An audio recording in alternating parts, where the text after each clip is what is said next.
Deepika ward number 3 से नगर पार्षद के लिए उम्मीदवार हूँ। एक डॉक्टर होते हुए और पार्षद पद के लिए चुनाव में इस तरह आना, तो ये किस तरह से संभव हुआ? सर जैसे वार्ड में निकलते हैं तो वार्ड में कई प्रकार की समस्याएं देखने को मिलती है।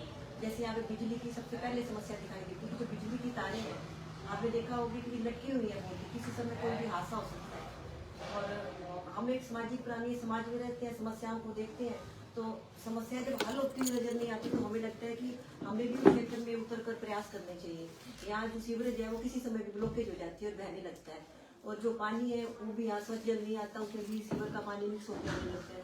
फिर जो हमारा खेड़ है इसका कुछ एरिया तो लाल लाइन के अंडर आ गया, पर वार्ड नंबर 23 लाल लाइन के अंदर नहीं आया।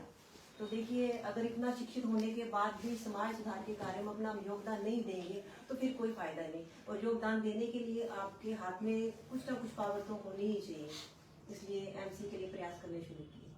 अगर आपकी डॉक्टर साहब, अगर आपकी शिक्षा की बात करें तो आप बताएंगे कि क्या कुछ क्वालिफिकेशन है?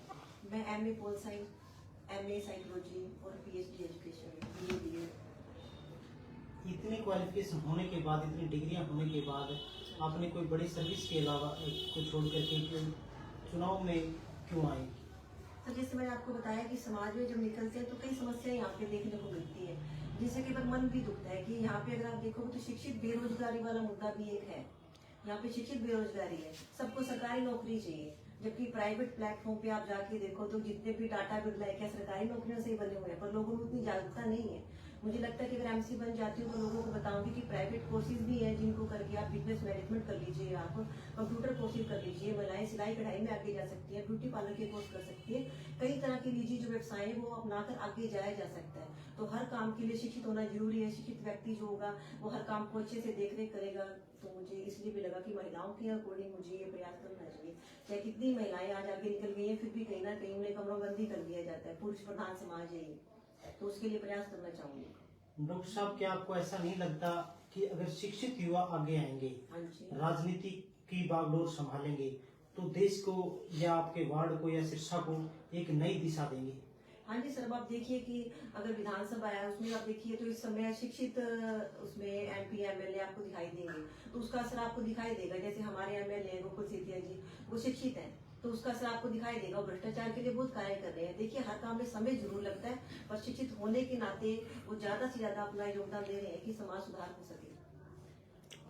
आप एक महिला हैं और महिलाएं होने के नाते आपने आपके वार्ड में देखा होगा लड़कियों की शिक्षा के लेकर के आप पहले आपने कोई कदम उठाया या आगे आपके क्या कुछ विजन आपने तैयार किया? सर, मेरे जो हस्बैंड है ना, शुरू से समाज सुधार के लिए वार्ड में काफी एक्टिव रहे, तो काफी मोटिवेशन मुझे उन्हें देख के भी मिलता है कि किसी की कोई घरेलू समस्या हो जाती है तो उसमें भी ये बड़ा योगदान करते हैं। तो मोटिवेशन इनकी तरफ से भी आता है मुझे।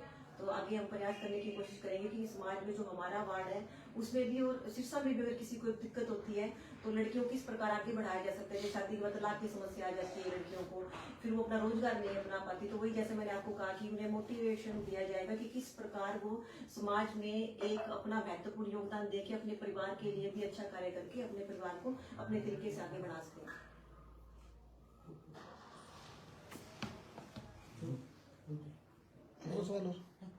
सर, वार्डवासियों को क्या संदेश देना चाहोगे?